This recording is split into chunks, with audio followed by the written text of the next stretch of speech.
আসসালামু আলাইকুম। তোমাদের সবাইকে আজকের ক্লাসে স্বাগতম।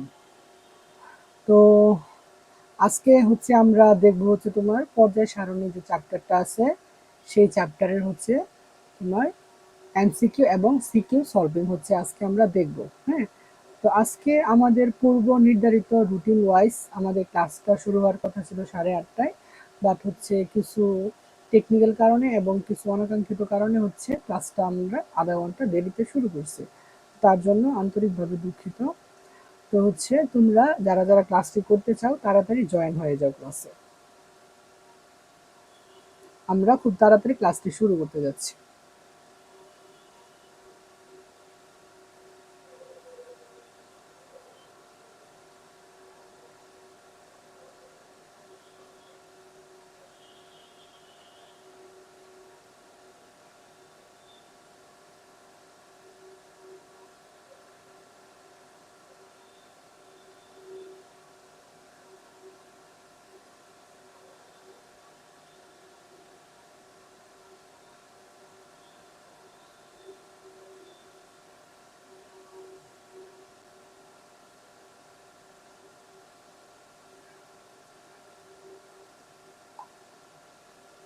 আচ্ছা, চলো আর দেরি না করে হচ্ছে আমরা শুরু করি আমাদের আজকের ক্লাসটি। তো আজকে হচ্ছে আমরা শুরুতে দেখব হচ্ছে এমসিকিউ সলভিং। তার আগে তোমরা বলো যে হচ্ছে আমার সাউন্ড এবং সবকিছু ভালো করে শোনা যাচ্ছে কিনা, তোমরা সবকিছু শুনতে পারতেছো কিনা।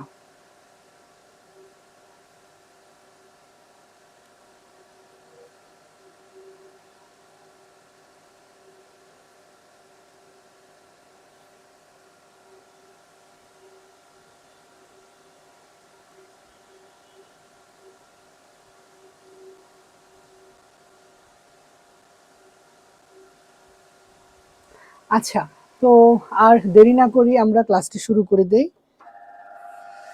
তো আমরা প্রথমেই দেখি হচ্ছে আমরা এমসিকিউ দিয়ে শুরু করব। তো দেখো, এখানে প্রথমে এমসিকিউ যেটা আছে সেটা এখানে কি বলছে যে হচ্ছে তোমার, আচ্ছা, মৌলগুলোকে ধাতু ও অধাতু এ ভাগে ভাগ করার কাজ করেছিলেন কে? মানে সর্বপ্রথম মৌলকে ধাতু এবং অধাতু এই দুইটা ভাগে ভাগ করেছিলেন তোমার কোন বিজ্ঞানী? তো সেটা বলো, তোমরা যারা ক্লাস করতেছো তারা আনসার দেওয়ার চেষ্টা করো, দেখি কি হয়।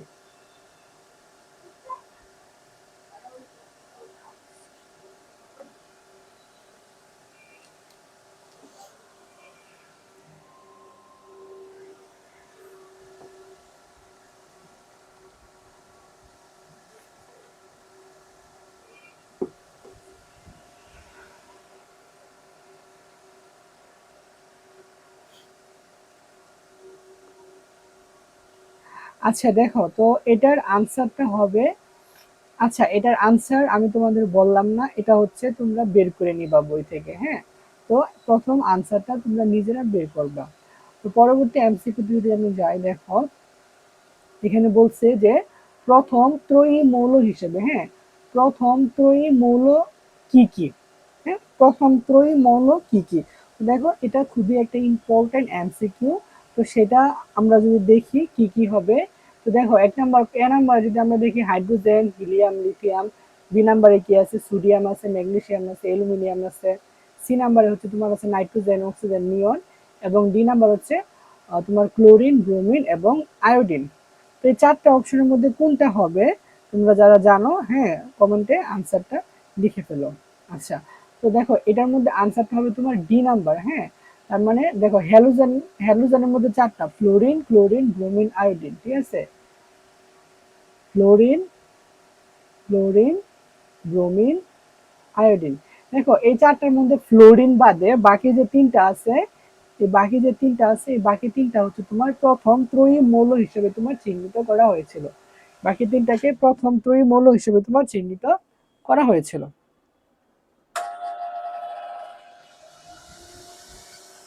তাহলে আনসার হচ্ছে আমার এখানে ডি। বুঝছো? আচ্ছা, পরবর্তী এমসিকিউতে যদি আমরা যাই একটু দেখি, এখানে বলছে যে মেন্ডেলিফের পর্যায় সারণীর মূল ভিত্তি কি ছিল? এটা কিন্তু খুবই ইম্পর্টেন্ট একটা এমসিকিউ। হ্যাঁ, মেন্ডেলিফের পর্যায় সারণীর মূল ভিত্তি কি ছিল? আচ্ছা দেখো তো, ইলেকট্রন বিন্যাস, প্রোটন সংখ্যা, অষ্টক সূত্র নাকি বর সংখ্যা, কোনটা হচ্ছে মূল ভিত্তি ছিল? ঠিক আছে, তো এটার আনসার কি হতে পারে? তো এটার আনসার হচ্ছে তোমার ভর সংখ্যা। আনসার কি? ভর সংখ্যা। কেন? কারণ হচ্ছে মেন্ডেলিফের পর্যায় সারণীর যে মেন সূত্র ছিল সেখানে বলছিল যে হচ্ছে তোমার মৌলসমূহের ভৌত এবং রাসায়নিক ধর্মাবলী তাদের ভর সংখ্যা বৃদ্ধির সাথে হচ্ছে পর্যায়ক্রমে আবর্তিত হয়। মানে ভর সংখ্যা বৃদ্ধির সাথে পর্যায়ক্রমে আবর্তিত হয়। তাহলে হচ্ছে এখানে হচ্ছে তোমার মেন্ডেলিফের পর্যায় সারণীর মূল ভিত্তি হচ্ছে তোমার ভর সংখ্যা। আচ্ছা, তাহলে এটা আমরা আশা করি বুঝতে পারছি। পরবর্তী এমসিকিউ যদি আমরা দেখি, দেখো মেন্ডেলিফের পর্যায় সারণীতে মৌল ছিল কতটি? হ্যাঁ, মেন্ডেলিফের পর্যায় সারণীতে মৌল ছিল তোমার কতটি? দেখো, এটা কি তোমার 118 হবে, 133 হবে, 63 হবে নাকি তোমার 64 হবে? একটু দেখো তো কি হয় মৌলটি।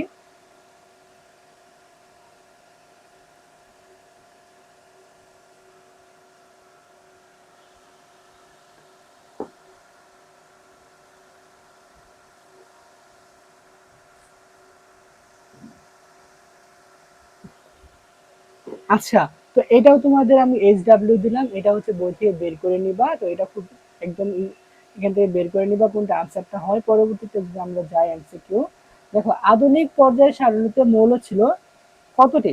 আচ্ছা, আধুনিক পর্যায়ে আধুনিক পর্যায়ে সারণীতে মৌল কতটি আছে সেটা আমরা অবশ্যই মুখস্থ জানি, এটা না পারার কোনো কথা না। সেটা হচ্ছে তোমার 118টি। তো আধুনিক পর্যায়ে সারণীতে মৌল কতটি? মৌল হচ্ছে তোমার 118টি। আচ্ছা, পরবর্তী এমসিকিউতে যদি আমরা যাই, দেখো মেন্ডেলিফের পর্যায় সারণীতে হচ্ছে তোমার পর্যায় ও গ্রুপ ছিল কতটি? হ্যাঁ, পর্যায় ও গ্রুপ ছিল কতটি? এটা কিন্তু খুবই ইম্পর্টেন্ট একটা কোশ্চেন। হ্যাঁ, খুবই ইম্পর্টেন্ট একটা কোশ্চেন। মেন্ডেলিফের পর্যায় সারণীতে পর্যায় এবং গ্রুপ ছিল কতটি? তো যদি দেখো আনসারটা কি হতে পারে? 7, 18, 12, 18, 18, 7 নাকি 12 এবং 8টি? তো এটার সঠিক আনসার হচ্ছে তোমার ডি, সেটা হচ্ছে 12 ও 8টি।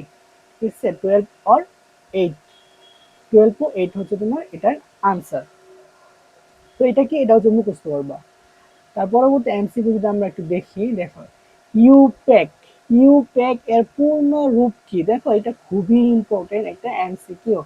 তো এটা দেখো কি হয়, তোমরা একটু নিজেরা ট্রাই করো তো। তোমাদের 10 সেকেন্ড সময় দিলাম, তোমরা নিজেরা একটু চেষ্টা করো এটা কি হতে পারে।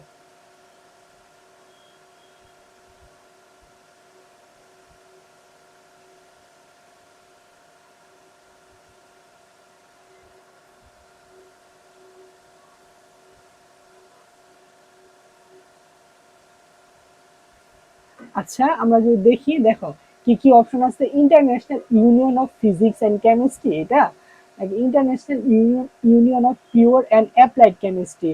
তারপরে অপশন আছে হচ্ছে তোমার Indian union of pure and applied chemistry. আরেকটা অপশন হচ্ছে তোমার international union of physical and analytical chemistry. তাহলে এই যে তোমার এখানে 4টা অপশন আছে, এর মধ্যে তোমার সঠিক আনসার কোনটা? তো দেখো ইউপেক, এটা হচ্ছে একদম মুখস্থ করতে হবে। ইউপেকের ফুল ফর্মটা হচ্ছে তোমার বি নাম্বার আনসার। এটা international union of pure and applied chemistry. International union of pure and applied chemistry, এটা হচ্ছে তোমার আনসার এটার। বুঝছো? তার পরবর্তী এমসিকিউতে যদি আমরা যাই, দেখো এখন আমরা হচ্ছে পর্যায় সারণী থেকে একটা কোশ্চেন এখানে আসছে।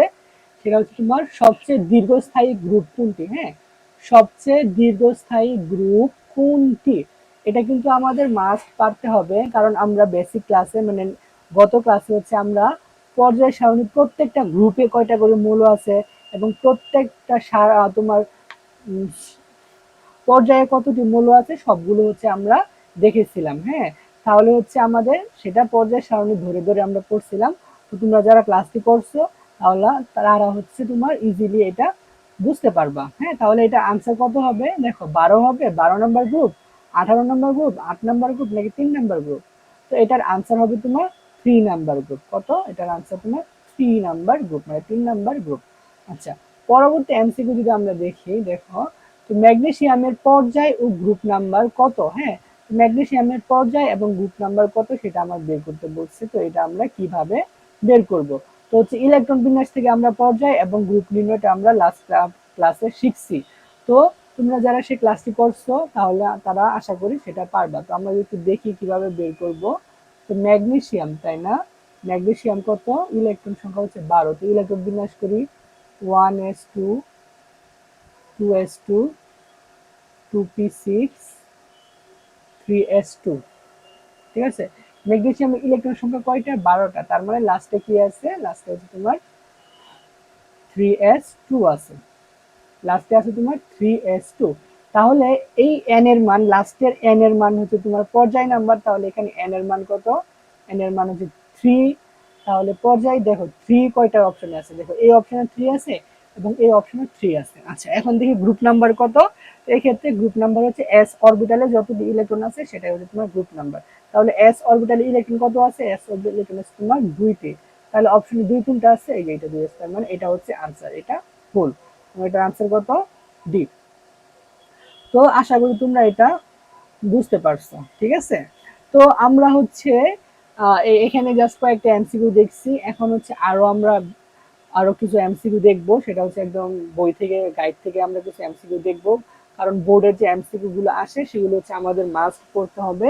কারণ এমসিকিউ তো যদি তোমরা ভালো নাম্বার না তুলতে পারো তাহলে হচ্ছে তোমাদের প্লাস পাওয়া অনেকটা কঠিন হয়ে যাবে। বুঝতে পারছো? আচ্ছা, তো আমরা এখান থেকে যদি একটু দেখি, দেখো। আচ্ছা, এখানে এই কোশ্চেনটা যদি আমরা একটু দেখি, এখানে কি বলছে? নিউল্যান্ডের অষ্টক সূত্রের মূল ভিত্তি কি ছিল? দেখো, অষ্টক সূত্রের মূল ভিত্তি ছিল হচ্ছে তোমার পারমাণবিক ভর। কি? পারমাণবিক ভর। আচ্ছা, পারমাণবিক সংখ্যা না, নিউটন সংখ্যা না, ইলেকট্রন সংখ্যা না। দেখো, ইলেকট্রন সংখ্যা হচ্ছে তোমার আধুনিক পর্যায় সারণীর হচ্ছে তোমার মূল ভিত্তি। আধুনিক পর্যায় সারণীর মূল ভিত্তি হচ্ছে ইলেকট্রন বিন্যাস। তো নিউটন সংখ্যা কোনো, হ্যাঁ, কোনো কিছুর মূল ভিত্তি না, কোনো সূত্রের মূল ভিত্তি নিউটন সংখ্যা না। তার মানে নিউল্যান্ডের অষ্টক সূত্রের মূল ভিত্তি হচ্ছে তোমার পারমাণবিক সংখ্যা।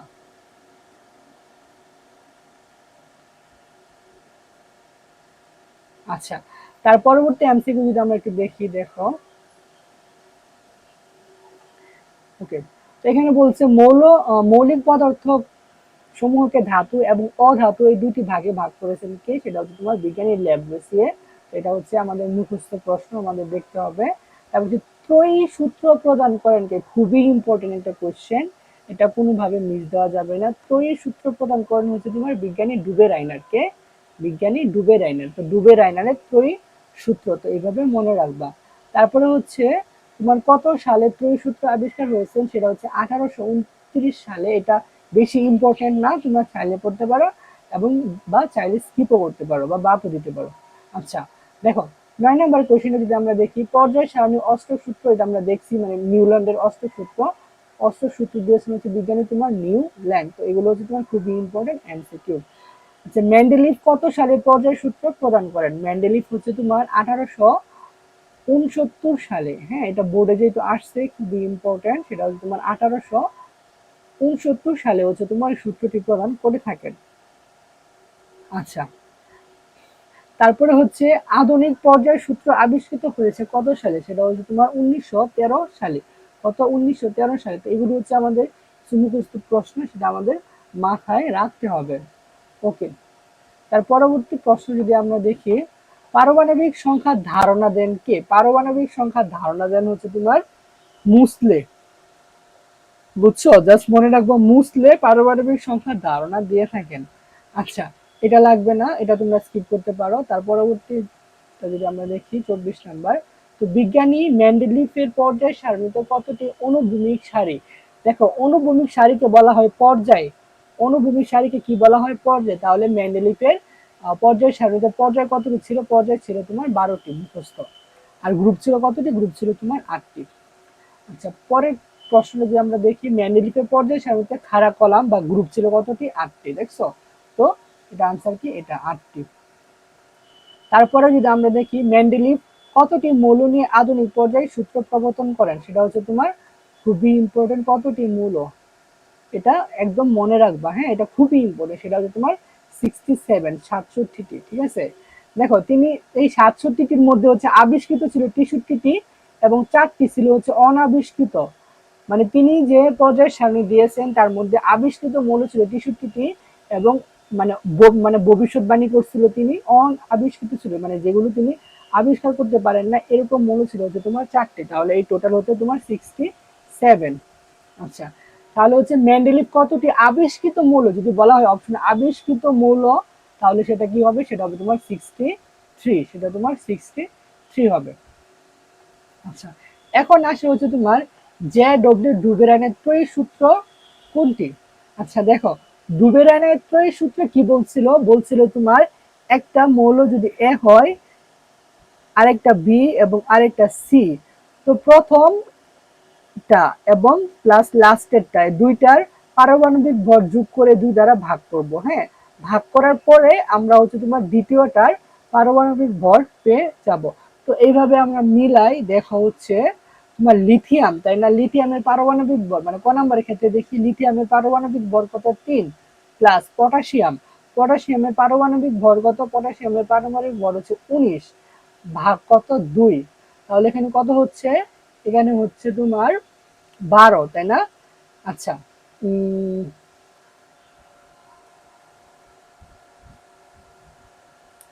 লিথিয়াম পটাশিয়াম 19, সরি এখানে হচ্ছে তোমার 22 না, এটা হবে 11, হ্যাঁ 11 হবে।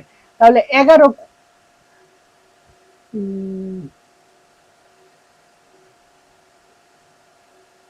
আচ্ছা এখানে কত হচ্ছে, এখানে হচ্ছে তোমার 11। হুম, তাহলে তাহলে এটা আনসার কি হবে, এটার আনসার হবে তোমার হচ্ছে সোডিয়াম। হ্যাঁ, এখানে সোডিয়াম, সোডিয়ামের কত 11, পারমাণবিক সংখ্যা হচ্ছে তোমার 11। এটা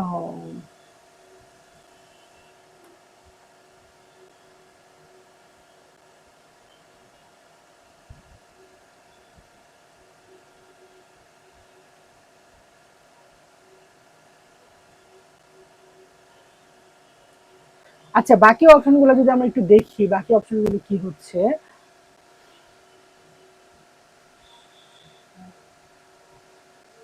আচ্ছা এক কাজ করি, হ্যাঁ এখানে হচ্ছে তোমার উম,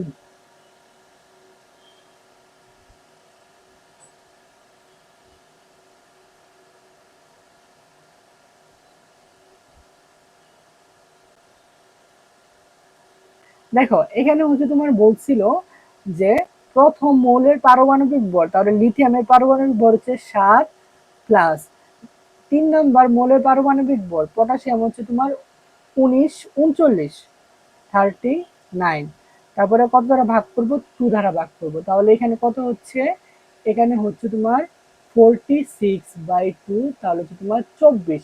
তাহলে দেখো সোডিয়ামের পারমাণবিক সোডিয়ামের হচ্ছে পারমাণবিক ভর হচ্ছে তোমার কত, সোডিয়াম হচ্ছে তোমার 23, পারমাণবিক ভর হচ্ছে তোমার 23, তাহলে হচ্ছে তোমার 24-এর কাছাকাছি আনসার কত, 23 না, 24-এর কাছাকাছি আনসার হচ্ছে তোমার 23, সেজন্য এটা হচ্ছে তোমার আনসারটা হবে ক। বুঝছো, এটার আনসার কি হবে, ক হবে। অন্য অপশনগুলো যদি আমরা মিলাই তাহলে দেখবা কাছাকাছি আনসার যাবে না। যেরকম নাইট্রোজেন, খ নাম্বারটা যদি আমরা একটু মিলাই, নাইট্রোজেন কত, বড় হচ্ছে তোমার 14 প্লাস 3 নাম্বার মনে হচ্ছে তোমার ভ্যানাডিয়াম, ভ্যানাডিয়াম হচ্ছে তোমার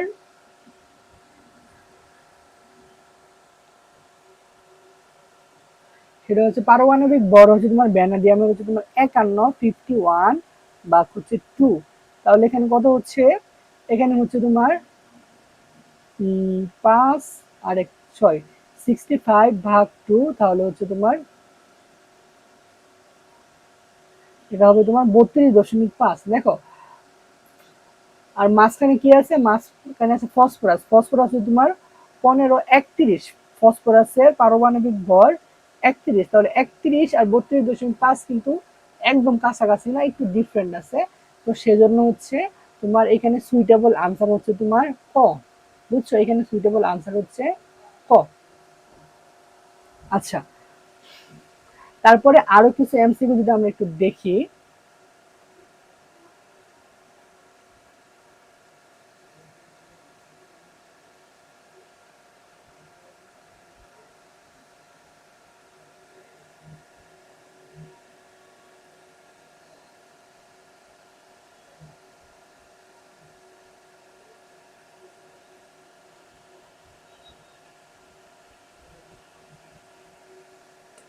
আচ্ছা, তো হচ্ছে আমরা এখন হচ্ছে এমসিকিউ কিছু বাকি আছে, সেগুলো হচ্ছে আমরা এখানে হচ্ছে টেকনিক্যাল সমস্যার জন্য এখানে আসতেছে না, সেটা হচ্ছে আমরা পরবর্তী দেখিয়ে দিব। এখন হচ্ছে আমরা কিছু সৃজনশীলে যাই। হ্যাঁ, কিছু সৃজনশীল যদি আমরা সলভ করি, দেখো।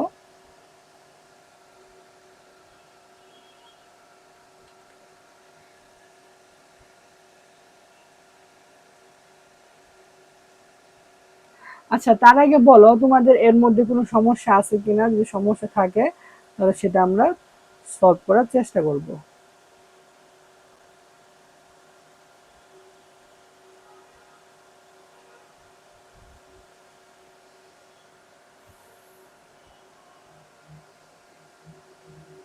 আচ্ছা দেখো, এখানে হচ্ছে আমরা একটা সৃজনশীল দেখি তোমার, সেটা হচ্ছে চট্টগ্রাম বোর্ড 2024। ঠিক আছে, চট্টগ্রাম বোর্ড 2024। আচ্ছা, তো এখানে কি বলছে যদি আমরা একটু ভালো করে খেয়াল করি, এখানে হচ্ছে তোমার একটা গ্রাফ দেয়া আছে, আর এই দিক বরাবর হচ্ছে তোমার পারমাণবিক সংখ্যা এই বরাবর। তাহলে এই এটা হচ্ছে পারমাণবিক সংখ্যা 5, এটা 6, এটা 7, এটা 8, এটা হচ্ছে 9। হ্যাঁ, আচ্ছা, এখানে হচ্ছে মৌল আছে হচ্ছে তোমার, এটা হচ্ছে তোমার ইউ বলছে, এটা ইউ, এটা ভি, এটা হচ্ছে তোমার ডাব্লিউ, এটা হচ্ছে তোমার এক্স, এটা হচ্ছে তোমার ওয়াই। আচ্ছা, তাহলে এখানে টোটাল 5টা মৌল আছে। তো প্রশ্ন যদি আমরা একটু দেখি এখানে কি বলছে, গতে গতে বলছে ইলেকট্রন বিন্যাসের মাধ্যমে ওয়াই মৌলটির গ্রুপ ও পর্যায় নির্ণয় করো।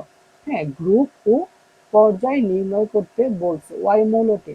এখানে আগে আমার আইডেন্টিফাই করতে হবে ওয়াই মৌলটি কি, ওয়াই মৌলটি কি সেটা আমার আগে আইডেন্টিফাই করতে হবে।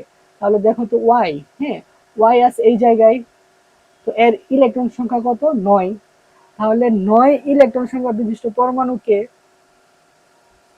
9 ইলেকট্রন বিশিষ্ট পরমাণু হচ্ছে তোমার নিয়ন, তাই না? আচ্ছা, এটা কিন্তু আমরা কিভাবে পারছি এটা কিন্তু মুখস্থ। হ্যাঁ, আচ্ছা, আমরা লিখতে পারি 9 ইলেকট্রন সংখ্যা বিশিষ্ট পরমাণু হলো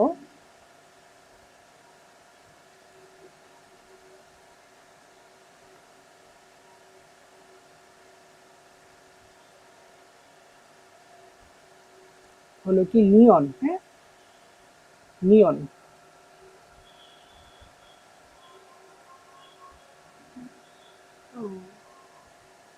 আচ্ছা সরি, এটা হবে তোমার ফ্লোরিন হবে। হ্যাঁ, নিয়ন না, এটা হবে তোমার ফ্লোরিন। নিয়ন হচ্ছে 10, ফ্লোরিন হবে এটা। আচ্ছা, তাহলে এখন এই ফ্লোরিনের পর্যায় এবং গ্রুপ নির্ণয় করতে বলছে। তো সেটা যদি আমরা একটু দেখি, তো আগে আমাদের ইলেকট্রন বিন্যাস করতে হবে। হ্যাঁ, তাহলে ফ্লোরিন কত, 9।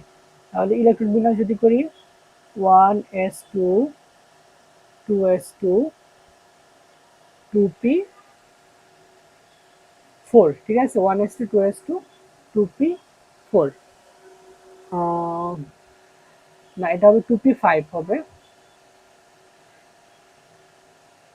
2p5। আচ্ছা, তো এখন হচ্ছে আমাদের পর্যায় কি যেন, পর্যায় হচ্ছে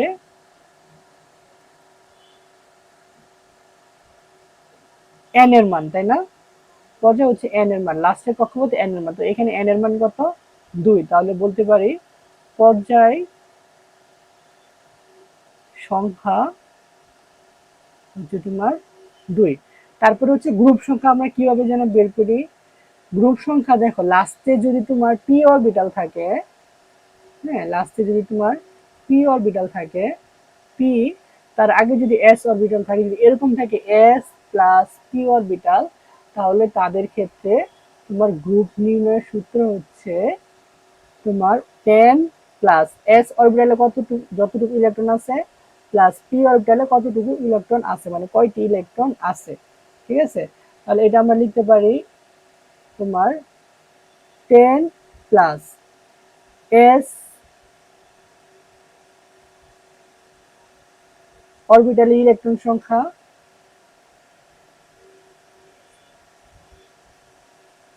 প্লাস পি অরবিটালে ইলেকট্রন সংখ্যা।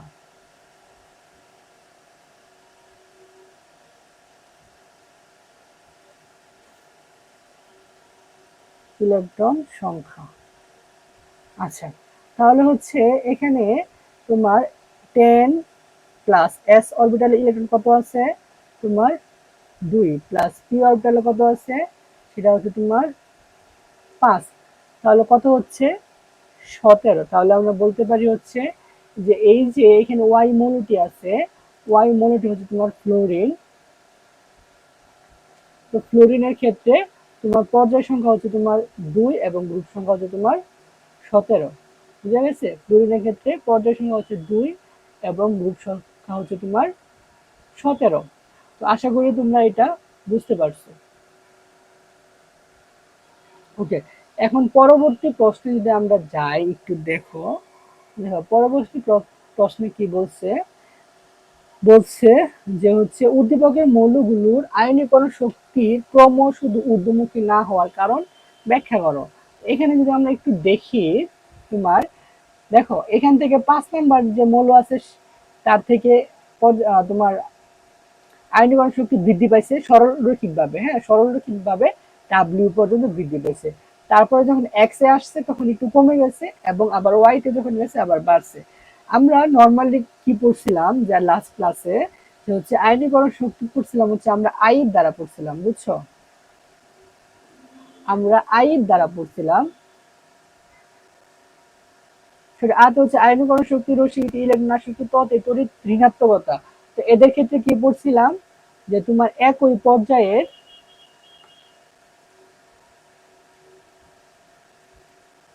পর্যায়ের বাম থেকে যদি ডানে যায়, একই পর্যায়ে বাম থেকে ডানে গেলে তোমার কি হয় বৃদ্ধি পায়, তাই না? বৃদ্ধি পায়।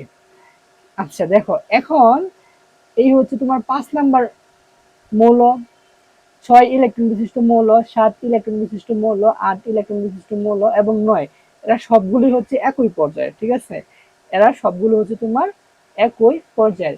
এখন আমরা মৌলগুলোকে যদি আইডেন্টিফাই এখানে করে ফেলি, দেখো তো ইউ, ইউ মানে হচ্ছে তোমার 5 নাম্বার। আচ্ছা এখানে কি বলছে, ইউ যে মৌলটা আছে এটা হচ্ছে তোমার ইলেকট্রন সংখ্যা 5, তাহলে 5 ইলেকট্রন সংখ্যা বিশিষ্ট পরমাণুকে সেটা হচ্ছে তোমার বুরন। ইউ হচ্ছে তোমার কি, এখানে ইউ হচ্ছে তোমার বুরন।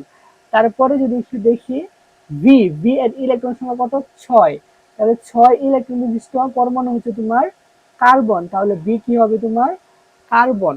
আচ্ছা তারপর হচ্ছে তোমার যদি দেখি ডাব্লিউ, ডাব্লিউ এর ইলেকট্রন সংখ্যা কত 7, তবে 7 ইলেকট্রন বিশিষ্ট পরমাণু হচ্ছে তোমার নাইট্রোজেন, হ্যাঁ 7 ইলেকট্রন বিশিষ্ট পরমাণু হচ্ছে তোমার নাইট্রোজেন।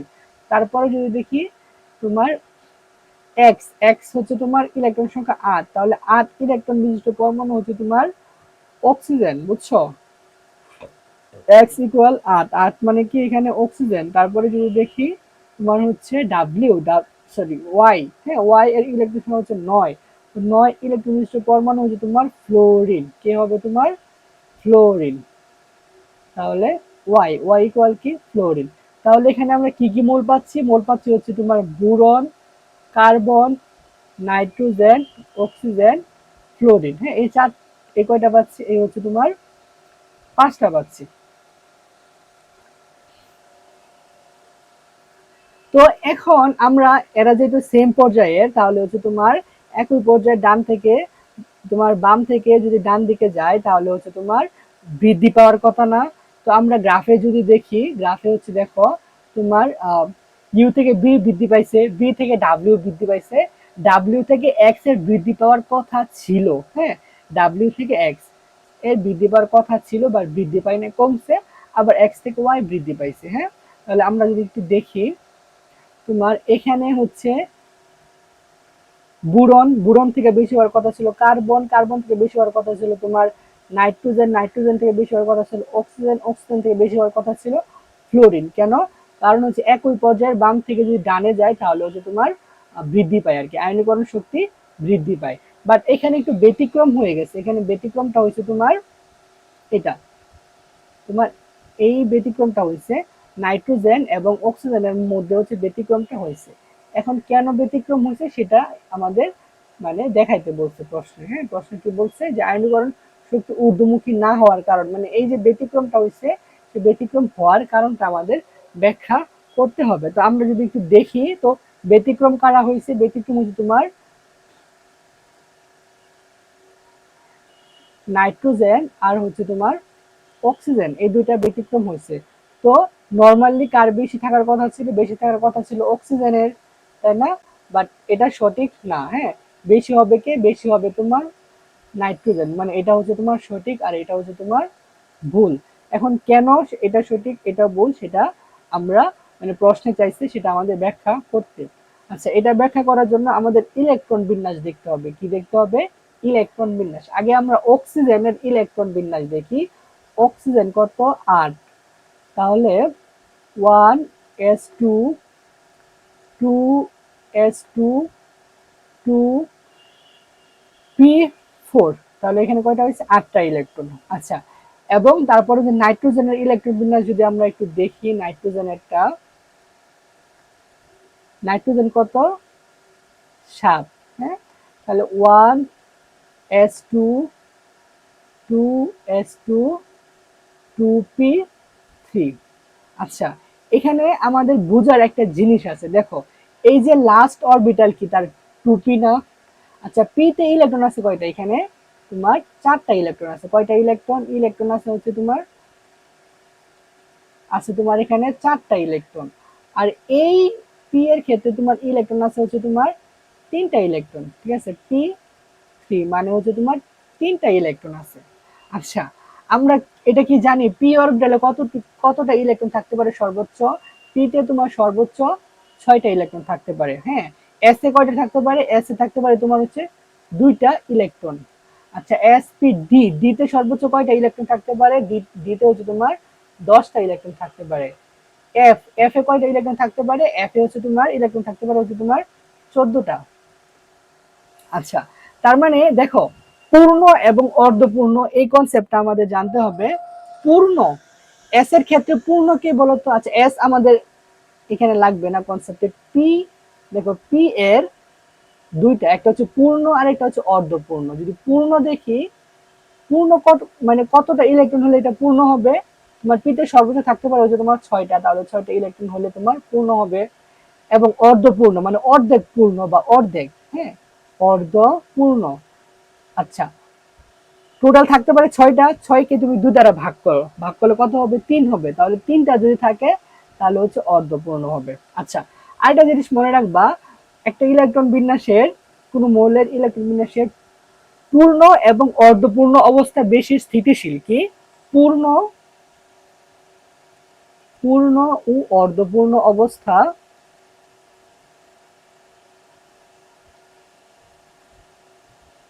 অন্যান্য অবস্থা থেকে স্থিতিশীল। ঠিক আছে, অন্যান্য অবস্থা থেকে তোমার স্থিতিশীল। আচ্ছা, ঠিক আছে। এখন দেখো কোনো একটা মৌল যদি স্থিতিশীল থাকে তাহলে তার থেকে আমরা একটা ইলেকট্রন যদি বের করতে চাই তাহলে বেশি শক্তির প্রয়োজন হবে। কোনো একটা মৌল যদি স্থিতিশীল থাকে তো তার থেকে যদি আমরা একটা ইলেকট্রন বের করতে চাই বা তার সাথে কোনো ক্রিয়া বিক্রিয়া করতে চাই তাহলে তোমার বেশি শক্তির প্রয়োজন হয়। আর আয়নীকরণ শক্তি কি? মানে হচ্ছে তোমার কোনো একটা মৌলকে ধনাত্মক আয়নে পরিণত করা, মানে একটা ইলেকট্রন বের করে দেয়াই হচ্ছে আয়নীকরণ শক্তি। তো তোমার যদি স্থিতিশীল থাকে তাহলে সেই ক্ষেত্রে আয়নীকরণ শক্তি বেশি হবে। তো এখানে অক্সিজেন এবং নাইট্রোজেনের ক্ষেত্রে দেখো, অক্সিজেনের লাস্টে ইলেকট্রন আছে 4টা আর নাইট্রোজেন আছে 3টা। দেখো নাইট্রোজেনের 3টা থাকায় সে হচ্ছে অর্ধপূর্ণ হয়ে গেছে। হ্যাঁ, নাইট্রোজেনের লাস্টের কক্ষপথে পি অরবিটালে 3টা ইলেকট্রন থাকায় সে হয়ে গেছে অর্ধপূর্ণ। কিন্তু অক্সিজেনের পি অরবিটালে পি এ পূর্ণ নয় এবং অর্ধপূর্ণ নয়, মানে তোমার 6টাও নয় এবং 3টাও নয়, সেজন্য সে তোমার স্থিতিশীলতা কম। ঠিক আছে, তো এখানে নাইট্রোজেন, অক্সিজেন এবং নাইট্রোজেনের মধ্যে হচ্ছে নাইট্রোজেনটা অধিক স্থিতিশীল। নাইট্রোজেন হচ্ছে তোমার অধিক স্থিতিশীল কারণ নাইট্রোজেনে হচ্ছে তোমার 3টা ইলেকট্রন আছে, বাট অক্সিজেনে তোমার 6টা বা 3টা, তার একটাও নাই, সেজন্য অক্সিজেন হচ্ছে তোমার স্থিতিশীল, কম স্থিতিশীল। সেজন্য নর্মালি যেখানে নাইট্রোজেন থেকে অক্সিজেনের আয়নীকরণ শক্তি হওয়ার শক্তি বেশি হওয়ার কথা ছিল, কিন্তু নাইট্রোজেন তার লাস্টের কক্ষপথে অর্ধপূর্ণ ইলেকট্রন থাকায়, হ্যাঁ, নাইট্রোজেন তার লাস্টের কক্ষপথে অর্ধপূর্ণ ইলেকট্রন থাকায় অক্সিজেনের চেয়ে বেশি স্থিতিশীল। সেজন্য নাইট্রোজেনের থেকে আমরা একটা ইলেকট্রন যদি বের করে ফেলতে চাই, তো সেক্ষেত্রে আমাদের শক্তি বেশি প্রয়োজন হবে। এই জন্য তোমার পর্যায় সারণীর বাম থেকে ডান দিকে গেলে যে হচ্ছে তোমার বৃদ্ধি পায়, হ্যাঁ, তোমার আয়নীকরণ শক্তি সেটার তোমার ব্যতিক্রম হয়েছে, ঠিক আছে, সেটার কি হয়েছে, তোমার ব্যতিক্রম হয়েছে। তো আমরা যদি দেখি নরমালি কি হবে, হ্যাঁ, তাহলে অ্যাকচুয়ালি আনসারটা কি, অ্যাকচুয়ালি আনসারটা হবে তোমার, দেখো এখানে হচ্ছে তোমার কয়টা মৌল, 5টা মৌল। তো বোরন হবে, তারপরে কি বোরন থেকে, দেখো একই পর্যায়ে বাম থেকে যদি আমরা ডানে যাই তাহলে আয়নীকরণ শক্তি বৃদ্ধি পাবে, তাহলে বোরনের পরে কি আছে, কার্বন আছে, কার্বনের বৃদ্ধি পাবে। তারপরে আছে তোমার নাইট্রোজেন এবং অক্সিজেন। তো আগে হচ্ছে অক্সিজেন হবে, কেন, কারণ অক্সিজেন হচ্ছে নাইট্রোজেনের চেয়ে কম স্থিতিশীল, আর নাইট্রোজেন হচ্ছে অক্সিজেনের চেয়ে বেশি স্থিতিশীল। তারপরে নাইট্রোজেন এন্ড তারপরে হচ্ছে তোমার ফ্লোরিন। তো এই যে আমরা এটা বললাম না, এটাই গ্রাফ আকারে দেয়া আছে। তো নাইট্রোজেনেরটা হচ্ছে তোমার অক্সিজেনের চেয়ে, হ্যাঁ, বেশি, ঠিক আছে। তো এটাই আমরা এই যে কোশ্চেনে গ্রাফটা আছে সেটাই বলছে। তো এই যে আমরা ব্যাখ্যা করলাম যে উদ্দীপক মৌলগুলো আয়নীকরণ শক্তি ক্রমশ ঊর্ধ্বমুখী না হওয়ার কারণ কি, সে না হওয়ার কারণ হচ্ছে অর্ধপূর্ণ তোমার ইলেকট্রন থাকায়, বুঝছো। তো এটা আশা করি না বুঝলে আরেকবার ভালো করে ভিডিওটা দেখবা, রিভাইজ করে, তাহলে তোমার আশা করি এটা বুঝতে পারবা। হ্যাঁ, তো এটা একদম ইজি একটা কনসেপ্ট। হ্যাঁ, তো এটা আমাদের খুবই ইম্পর্টেন্ট, তো এটা আমাদের মাথায় রাখতে হবে। আচ্ছা, তো এটা এই সৃজনশীল নিয়ে যদি কারো কোনো প্রশ্ন থাকে তোমরা আমাকে বলতে পারো, আমি তোমাদের সমাধান করার চেষ্টা করব।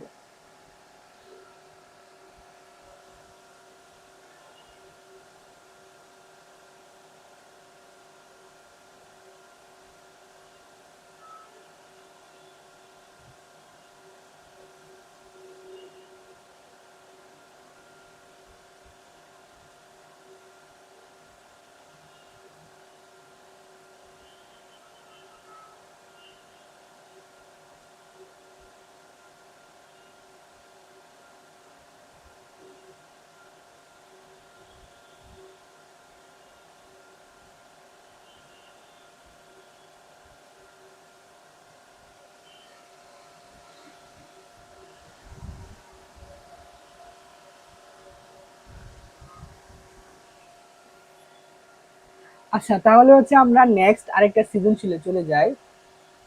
দেখো এখানে হচ্ছে তোমার ময়মনসিংহ বোর্ড 2024। তো এখানে উদ্দীপকটা যদি দেখি, এখানে একটা বক্স আছে। তো এটা হচ্ছে তোমার এক্স, এটা হচ্ছে তোমার ওয়াই, আর এটা হচ্ছে তোমার জেড। তো এক্স এর পারমাণবিক সংখ্যা 11, ওয়াই হচ্ছে 12, জেড হচ্ছে 13। তাহলে শুরুতে যদি আমরা মৌলগুলো আইডেন্টিফাই করি, 11 যেন কার ইলেকট্রন সংখ্যা, সোডিয়াম, তাই না, তাহলে এক্স হচ্ছে তোমার সোডিয়াম। তারপর হচ্ছে ওয়াই, 12 যেন কার, সেটা হচ্ছে ম্যাগনেসিয়াম। তারপরে হচ্ছে জেড, জেড কি হবে, জেড হচ্ছে তোমার 13, 13 হচ্ছে কার, সেটা হচ্ছে তোমার অ্যালুমিনিয়াম, হ্যাঁ, অ্যালুমিনিয়াম।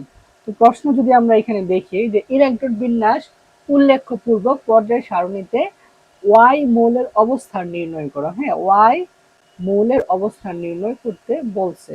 তো এখানে ওয়াই মৌলটা কে, ওয়াই মৌলটা হচ্ছে তোমার ম্যাগনেসিয়াম, হ্যাঁ, ওয়াই মৌলটা হচ্ছে এখানে ম্যাগনেসিয়াম। তাহলে আমাদের ম্যাগনেসিয়ামের ইলেকট্রন বিন্যাস করে অবস্থান নির্ণয় করতে হবে।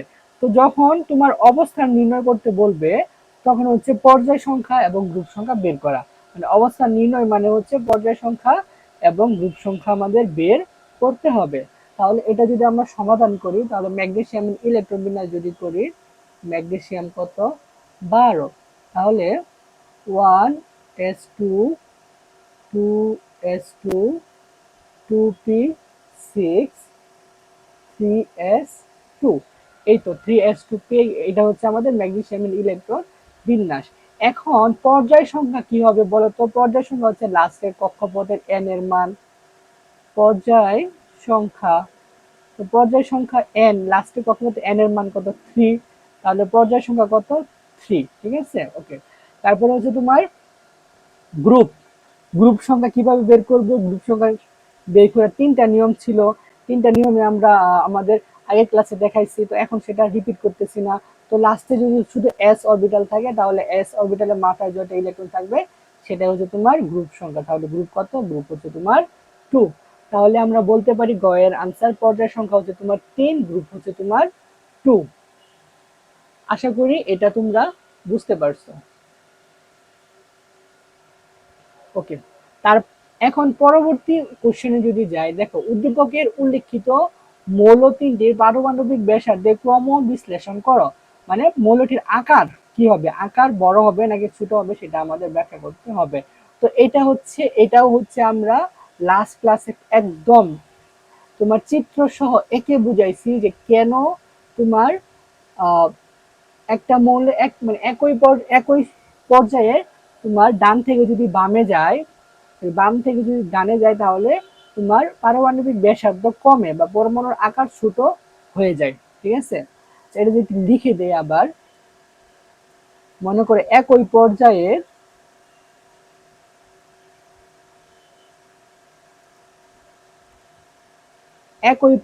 হচ্ছে যদি তোমার বাম থেকে ডানে যাওয়া হয়,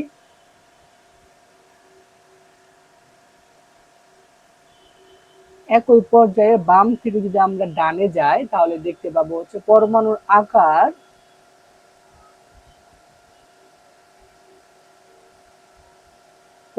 আকার বা হচ্ছে তোমার পারমাণবিক ব্যাসার্ধ একই। হ্যাঁ, পারমাণবিক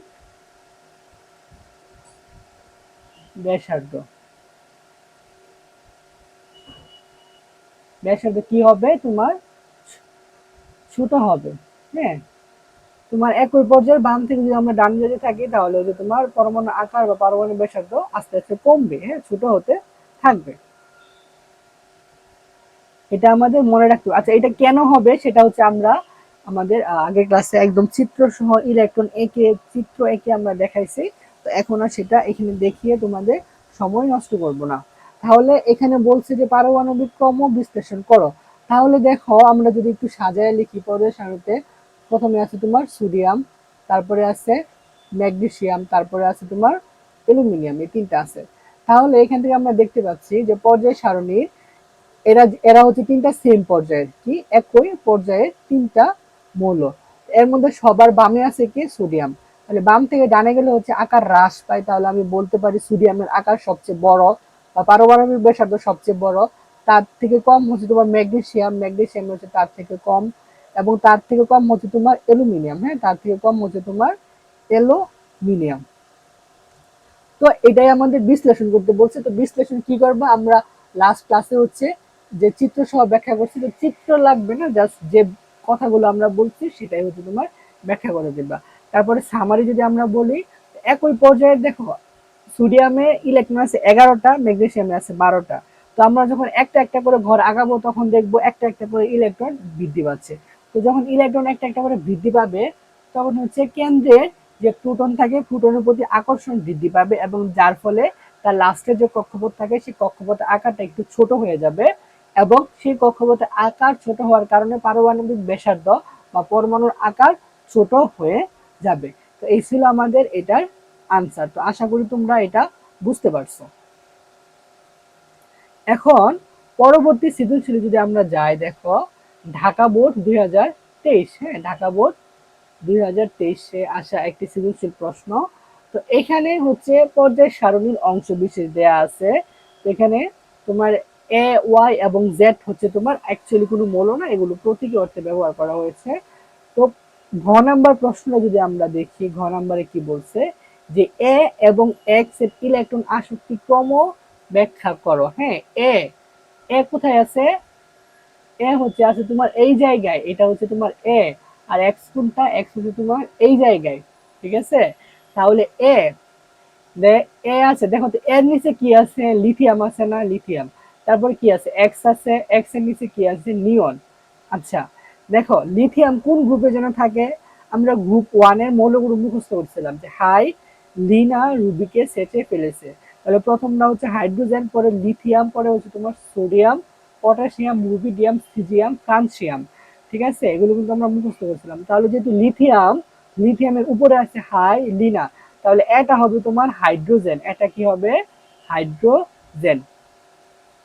তারপরে হচ্ছে আমরা যদি দেখি নিয়ন, নিয়ন নিয়ন হচ্ছে তোমার কোন গ্রুপে যেন, এটা হচ্ছে গ্রুপ 18 নিষ্ক্রিয় মৌলের, নিষ্ক্রিয় মৌলের ক্ষেত্রে, হ্যাঁ নিষ্ক্রিয় মৌলের যে গ্রুপটা আছে সেটা। তাহলে গ্রুপ 18 এর ক্ষেত্রে আমরা যে মুখস্থ করছিলাম যে তোমার হেনা আর করুণ যাবে রমনায় অর্গানাইজ করতে। তো হে না, হে থেকে হচ্ছে তোমার হিলিয়াম, এইচ ই হিলিয়াম, তারপরে হে না, না থেকে হচ্ছে নিয়ন, তার মানে নিয়নের উপরে তোমার কি আছে হিলিয়াম আছে। তো এটা দ্বারা হচ্ছে আমরা মৌল দুটাকে আইডেন্টিফাই করছি। এখন হচ্ছে ইলেকট্রন আসক্তির ক্রম, হ্যাঁ ইলেকট্রন আসক্তির আমরা ক্রম ব্যাখ্যা করব, বুঝছো?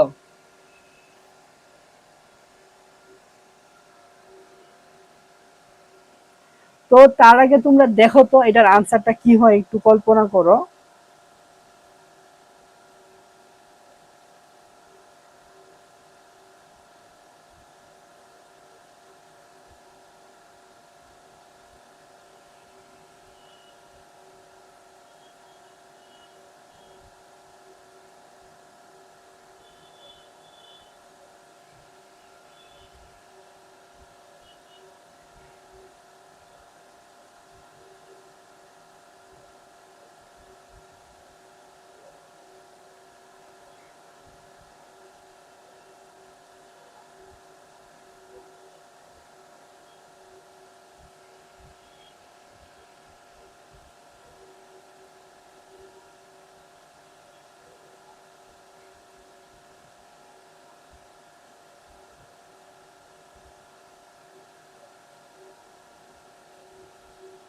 আচ্ছা, তো তোমরা ইতিমধ্যে হয়তো বা মনে মনে বিষয়টা কল্পনা করে ফেলছো যে এটা কি হতে পারে।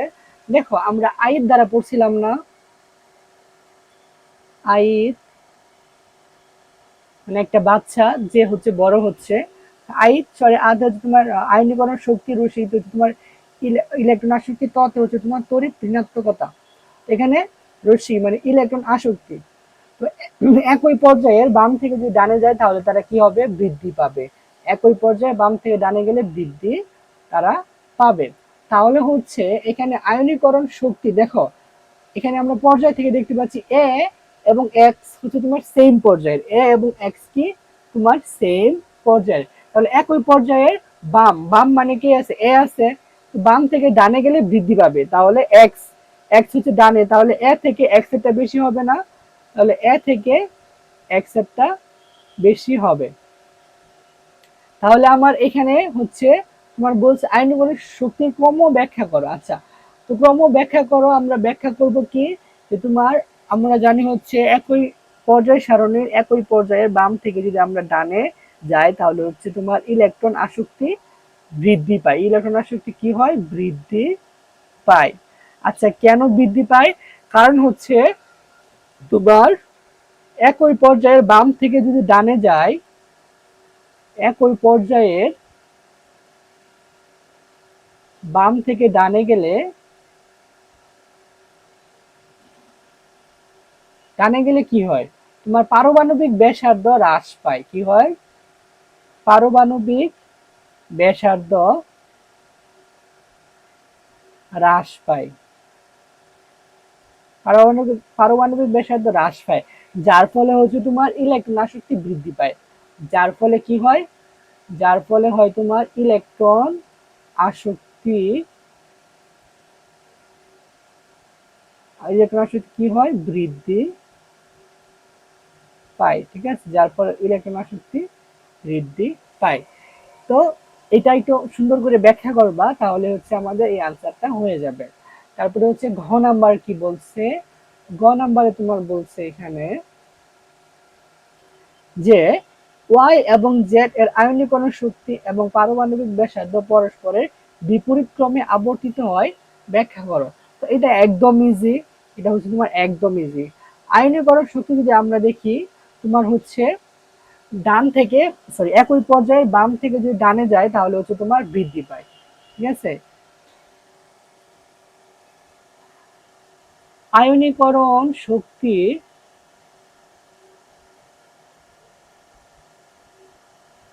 আয়নীকরণ শক্তির ক্ষেত্রে কি হয়, একই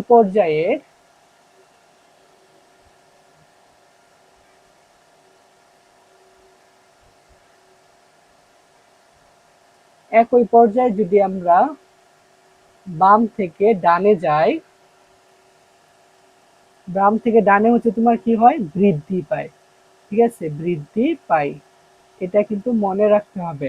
তাহলে এখানে যদি আমরা দেখি, এর হচ্ছে ওয়াই এবং জেড। দেখো ওয়াই এবং জেড মূলটাকে আমরা আগে আইডেন্টিফাই করতে হবে। নিয়ন, নিয়ন কত, নিয়ন হচ্ছে তোমার ইলেকট্রন সংখ্যা 10, নিয়নের আগে আছে, তার মানে ইলেকট্রন সংখ্যা কত, তোমার 9, 9 এর আগে আছে মানে ইলেকট্রন সংখ্যা কত, 8। তাহলে হচ্ছে তোমার 8 কার ইলেকট্রন সংখ্যা, হ্যাঁ, তাহলে এখানে ওয়াই, ওয়াই ইকুয়াল কত হবে, 8, 8 কি, 8 হচ্ছে তোমার অক্সিজেন।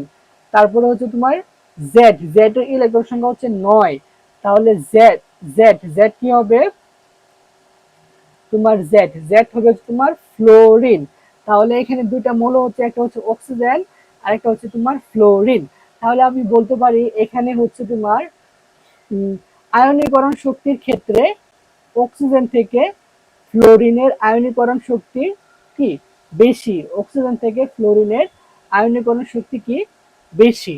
আচ্ছা, তার পরবর্তীতে যদি আমরা প্রশ্নটা একটু দেখি, বলছে যে আয়নীকরণ শক্তি, আচ্ছা দেখলাম, তারপর হচ্ছে পারমাণবিক ব্যাসার্ধ, পারমাণবিক ব্যাসার্ধ। তো দেখো পারমাণবিক ব্যাসার্ধের ক্ষেত্রে কি হয়,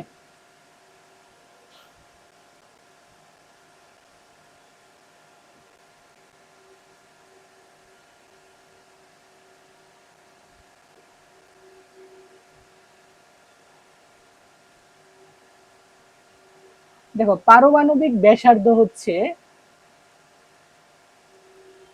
তোমার একই পর্যায়ের,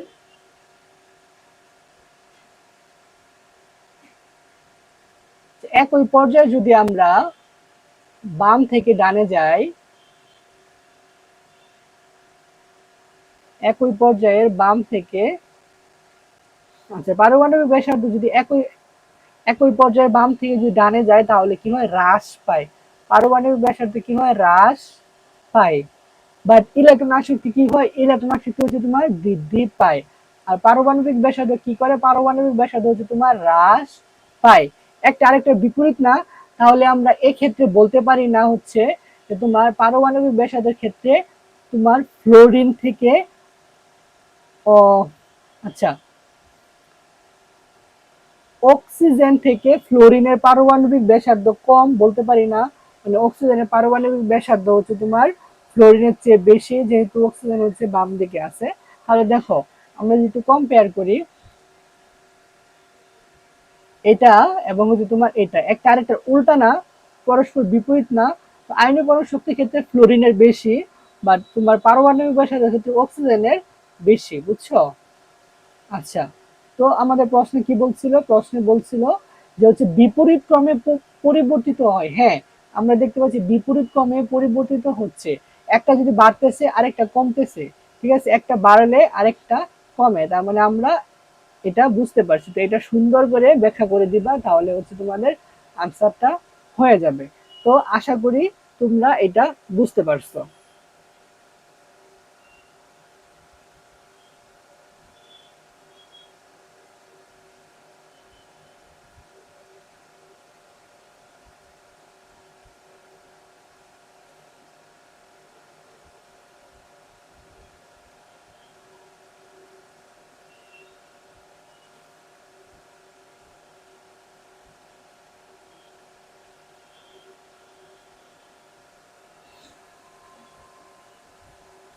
আচ্ছা, এখন হচ্ছে আমরা আরেকটা সৃজনশীল দেখি, এটাই হচ্ছে আমাদের আজকের ক্লাসের লাস্ট সৃজনশীল। দেখো সেটা হচ্ছে তোমার সিলেট বোর্ড 2023 এর একটা সৃজনশীল দেখবো। তো এখানে যদি ভালো করে দেখা না যায় আমি লিখে দিচ্ছি। তোমার এ একটা মৌল, যা হচ্ছে তোমার এখানে হচ্ছে 21 লেখা আছে, আর একটা হচ্ছে তোমার বি, এটা হচ্ছে তোমার 24 24, আর এটা হচ্ছে তোমার সি, এটা হচ্ছে তোমার 29 29। আচ্ছা, ঘতে কি বলছে, ঘতে বলছে তোমার পর্যায় সারণীতে এ মৌলের অবস্থান নির্ণয় করো, এ মৌলের অবস্থান ইলেকট্রন বিন্যাসের সাহায্যে নির্ণয় করো। দেখো এ কি, একটা মৌল তার ইলেকট্রন সংখ্যা কত 21, তাহলে 21 ইলেকট্রন বিন্যাস করবা, ইলেকট্রন বিন্যাস করার ফলে তোমার হচ্ছে গ্রুপ বের করবা এবং পর্যায় বের করবা। এটা আশা করি আমার করে দিতে হবে না, ইতিমধ্যে এই টাইপের ম্যাথ আমরা অনেক করে ফেলছি। দেন ঘতে যদি আমরা দেখি, ঘতে কি বলছে, ঘতে বলছে বি ও সি মৌল দুটির ইলেকট্রন বিন্যাস সাধারণ নিয়মের ব্যতিক্রম বিশ্লেষণ করো। বি এবং সি হচ্ছে ইলেকট্রন বিন্যাসটা হচ্ছে সাধারণ নিয়মের ব্যতিক্রম হয়। এটা হচ্ছে মেইনলি চ্যাপ্টার 3 থেকে কোশ্চেন আসছে।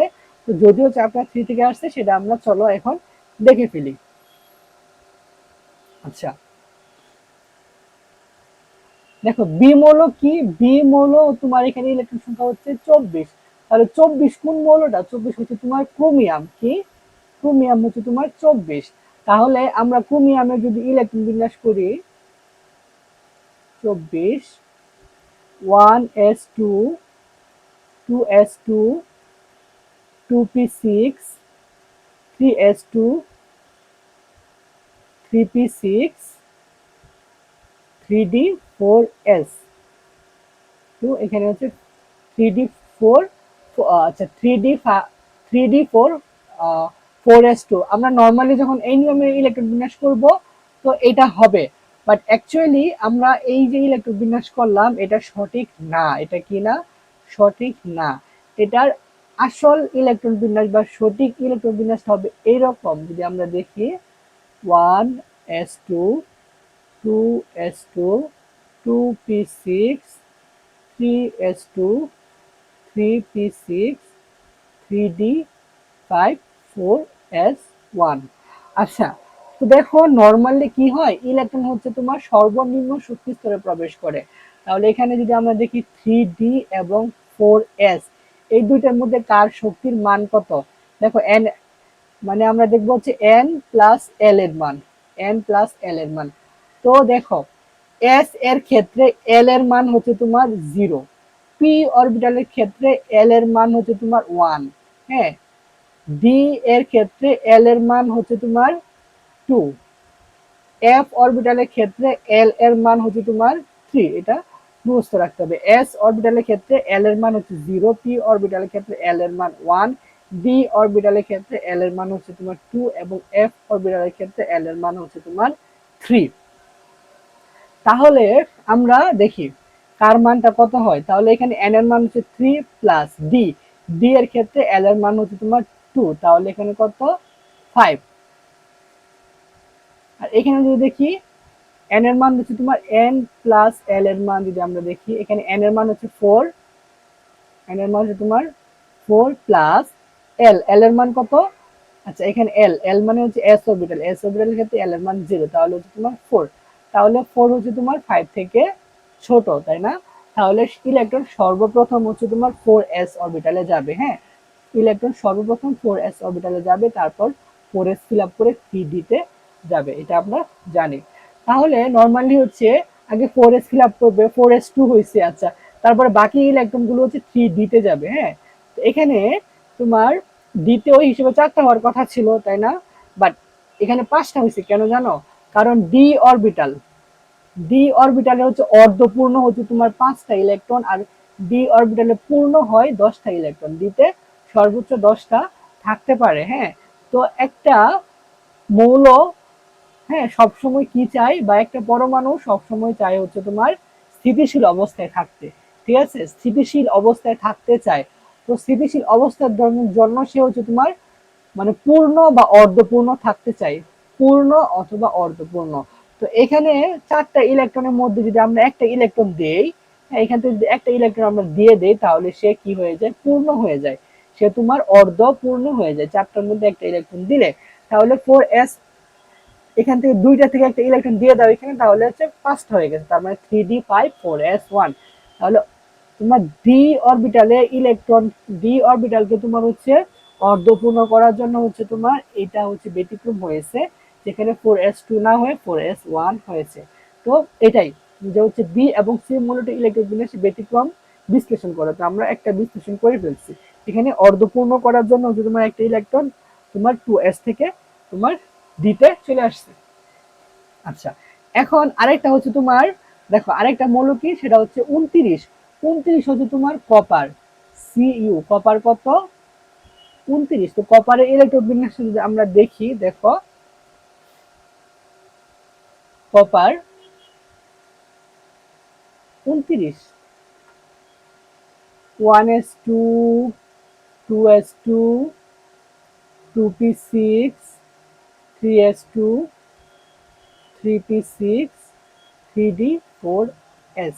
আচ্ছা, তো আগের মতোই তোমার আগে s অরবিটাল ফিল আপ করে তারপরে d তে আসবে, তাহলে s এর দুইটা ফিল আপ করলাম, d তে কয়টা হয় আগে তোমার 9টা, কয়টা তোমার 9টা 3d9। বাট এটা যদি আমরা লিখি না তাহলে একদম জিরো পাবো, কি পাবো জিরো পাবো, তার মানে এটা হচ্ছে তোমার ভুল। সঠিকটা কি হবে, সঠিকটা যদি আমরা একটু লিখি, copper 29 1s2 2s2 2p6 3s2 3p6 3d10 4s1। হ্যাঁ, আচ্ছা, তো এটা কেন হয়েছে দেখো, আমরা এই s অরবিটাল থেকে একটা ইলেকট্রন যদি এখানে নিয়ে আসি তাহলে এখানে পূর্ণ হয়ে যায় না। ডি অরবিটালে পূর্ণ থাকার জন্য 10টা ইলেকট্রন প্রয়োজন, ডি অরবিটাল পূর্ণ হওয়ার জন্য 10টা ইলেকট্রন প্রয়োজন। তাহলে এস থেকে যদি আমি একটা ইলেকট্রন নিয়ে আসি তাহলে সেটা পূর্ণ হয়ে যায়, তাই না? তো তোমার পরমাণু গুলো সবসময় চাই যে স্থিতিশীল অবস্থায় থাকতে, তাহলে স্থিতিশীল অবস্থায় থাকার জন্য সে কি করবে, তোমার এস থেকে হচ্ছে তোমার একটা ইলেকট্রন ডি তে নিয়ে এসে সে ডি অরবিটালটাকে পূর্ণ করে ফেলবে। সেজন্য হচ্ছে এখানে ডিতে 10টা হয়েছে এবং তোমার এস এ কয়টা হয়েছে, এস এ হচ্ছে তোমার একটা হয়েছে। তো এই জন্য হচ্ছে এটা ব্যতিক্রম, এখানে হচ্ছে তোমার পূর্ণ করার জন্য, মানে ডি অরবিটাল পূর্ণ করার জন্য ব্যতিক্রম হয়। আর আগেরটাতে হয়েছে অর্ধপূর্ণ করার জন্য, আগেরটাতে কি হয়েছে তোমার 3d5 মানে হচ্ছে d5, হ্যাঁ, অর্ধপূর্ণ করার জন্য, অর্ধপূর্ণ করার জন্য হচ্ছে ব্যতিক্রম হয়েছে। ঠিক আছে, তো আশা করি তোমরা এই ক্লাসটি বুঝতে পারছো, এর মধ্যে তোমাদের কোনো সমস্যা হয় নাই সেটা আমি আশা করতে পারি। তারপরে যদি কোনো সমস্যা থাকে তাহলে আমাকে বলো।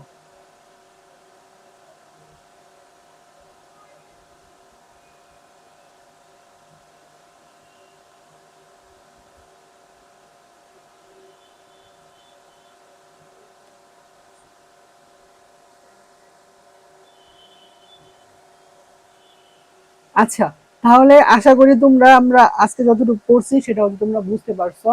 তাহলে আমরা হচ্ছে আজকে আমাদের ক্লাস এতটুকু থাকুক, আমরা হচ্ছে যে টাইপের সৃজনশীলগুলো দেখছি তোমরা এগুলো ভালো করে সমাধান করবা, তাহলে ইনশাল্লাহ সবকিছু পারবা। আর হচ্ছে আমরা নেক্সট ক্লাসে হচ্ছে আমরা নতুন আরেকটা চ্যাপ্টার ধরবো, যদি তোমাদের এই চ্যাপ্টারের উপর কোনো সমস্যা না থাকে। ঠিক আছে, তাহলে হচ্ছে আজকের মতো আমাদের ক্লাসটি এখানে শেষ। তো তোমরা ভালো থেকো, সুস্থ থেকো এবং রুটিন ওয়াইজ হচ্ছে তোমরা আমাদের ক্লাসগুলো করো। হ্যাঁ, রুটিন ওয়াইজ হচ্ছে তোমরা আমাদের ক্লাসগুলো ইনশাল্লাহ করো। তাহলে আজকের মতো তোমাদের থেকে বিদায় নিচ্ছি, আল্লাহ হাফেজ।